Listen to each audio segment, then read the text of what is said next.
Assalamualaikum warahmatullahi wabarakatuh. Selamat pagi anak-anak. Semoga kalian sehat selalu ya. Walaupun pembelajarannya di rumah, kalian tetap semangat dan semangat belajar. Nah, sebelum memulai pembelajaran pada pagi hari ini, alangkah baiknya kita berdoa menurut agama dan kepercayaan masing-masing. Berdoa dipersilahkan. Doa selesai. Nah, anak-anak, sebelum memulainya kita perkenalan dulu ya. Perkenalkan, nama saya Ayu Retno Wulandari, dapat dipanggil dengan Ayu.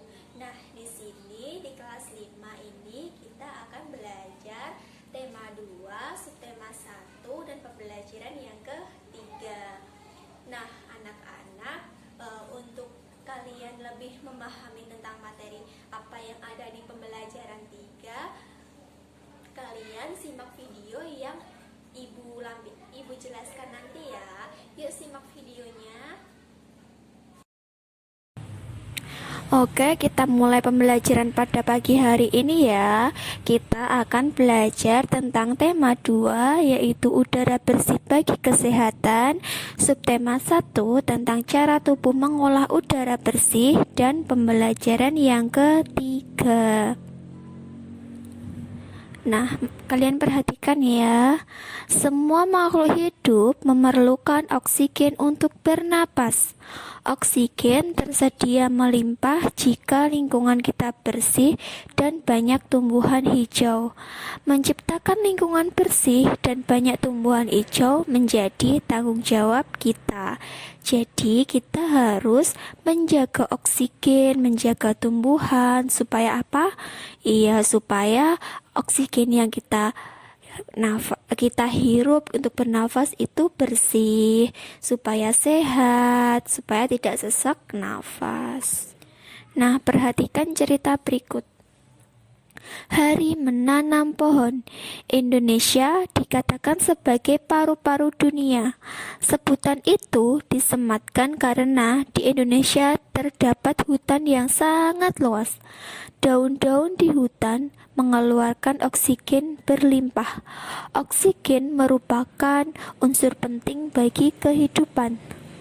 Namun, sayangnya hutan kita semakin berkurang akibat kebakaran atau penebangan pohon di hutan secara liar. Oleh karena itu, pemerintah bersama rakyat berusaha mengurangi kerusakan hutan. Salah satu upaya yang dilakukan yaitu menanam kembali pohon di lingkungan. Tanggal 28 November diperingati sebagai Hari Menanam Pohon.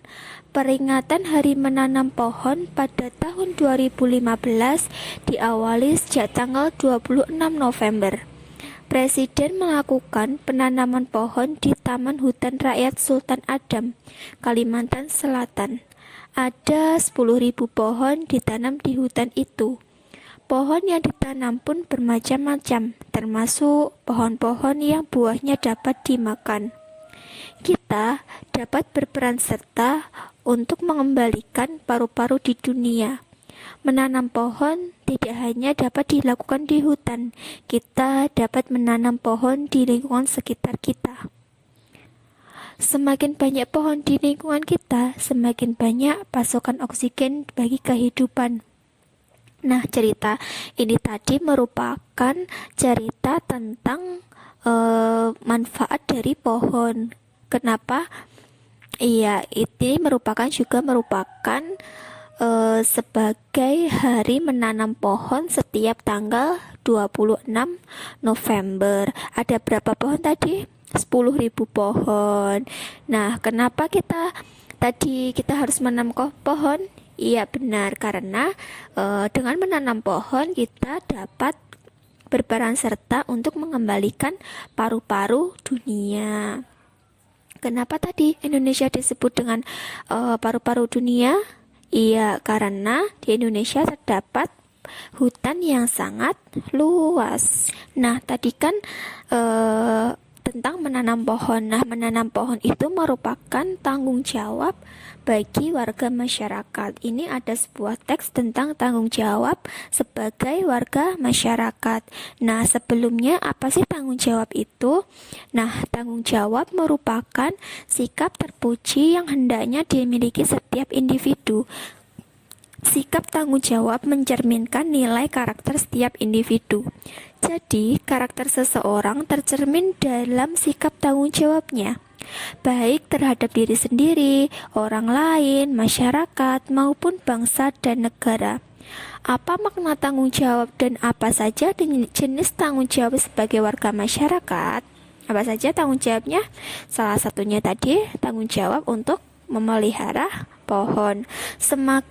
Semakin tanggung jawab dengan hak dan kewajiban sebagai warga masyarakat, orang yang bertanggung jawab dapat dikatakan sebagai orang yang berkarakter. Jadi kita harus memiliki sikap tanggung jawab. Karena apa? Karena itu merupakan salah satu sikap yang terpuji. Nah, ini merupakan beberapa bentuk tanggung jawab. Yang pertama ada tanggung jawab terhadap diri sendiri. Nah, itu itu merupakan untuk memenuhi kewajiban kita sebagai manusia pribadi. Jadi kita bisa memecahkan masalah diri kita sendiri. Terus ini merupakan ada contoh tanggung jawab terhadap diri sendiri. Contohnya ini Evi mendapat pekerjaan rumah dari bu guru yang dikumpulkan esok hari. Akan tetapi Evi justru menghabiskan waktu untuk menonton acara televisi. Evi tidak mengerjakan pekerjaan rumah. Esok harinya Evi ditegur bu guru dan Evi mendapatkan sanksi. Nah, ini merupakan bahwa Evi tidak memiliki tanggung jawab terhadap diri sendiri. Kenapa?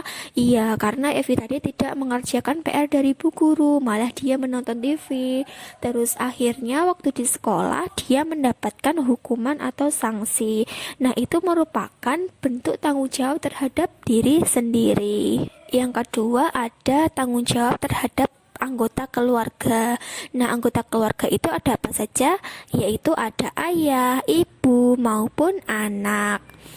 Nah, dengan adanya tanggung jawab kepada keluarga ini akan menjaga nama baik keluarga dan meningkatkan kesejahteraan keluarga.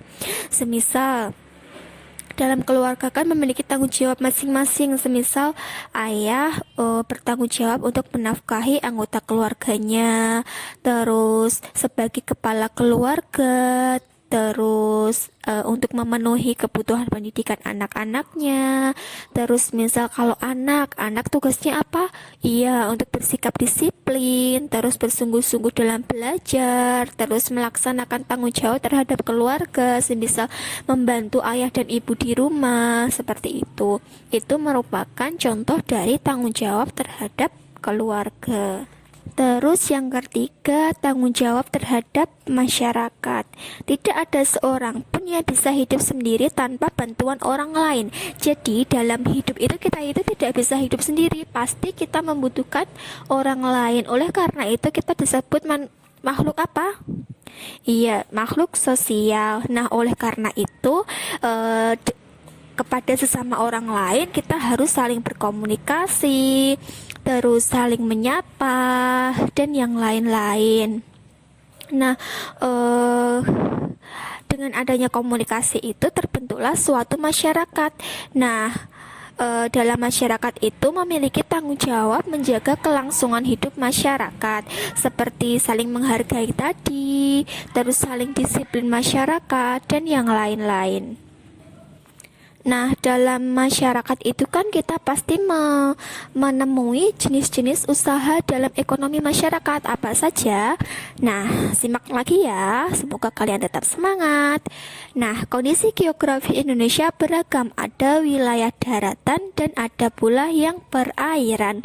Kondisi geografis yang beragam menyebabkan beragam pula jenis kegiatan masyarakat.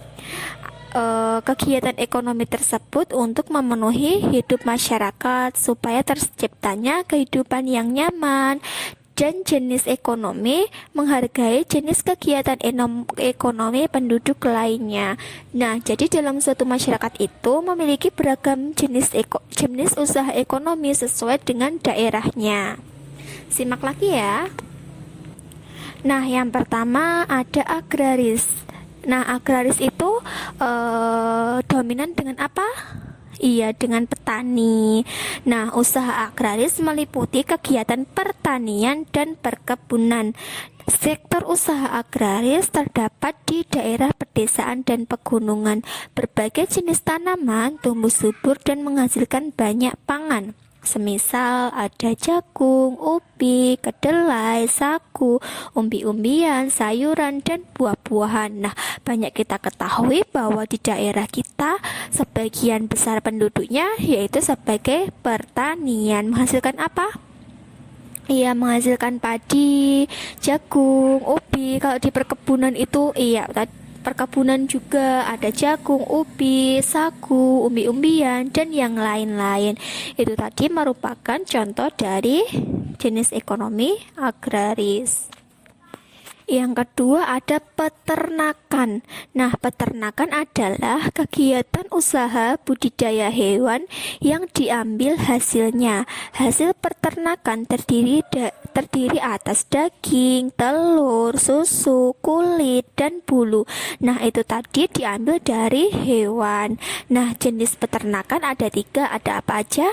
Ada peternakan hewan kecil, hewan besar, sama unggas. Kalau hewan kecil itu ada apa aja? Ada kelinci, kambing, domba, dan biri-biri. Kalau hewan besar ada apa aja? Ada sapi, kerbau, dan kuda. Kalau unggas ada apa aja? Ada ayam, itik, burung, dan puyuh. Nah, kalau unggas ini biasanya kita manfaatkan apanya? Iya, kita manfaatkan telurnya. Kalau kambing, domba, biri-biri itu bisa kita manfaatkan kulitnya. Kalau ayam juga bisa kita manfaatkan dagingnya, sapi dagingnya. Itu merupakan contoh dari kegiatan peternakan. Yang ketiga ada perikanan.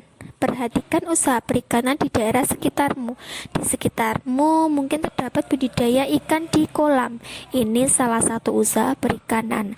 Secara umum usaha perikanan dibedakan menjadi perikanan darat dan perikanan laut.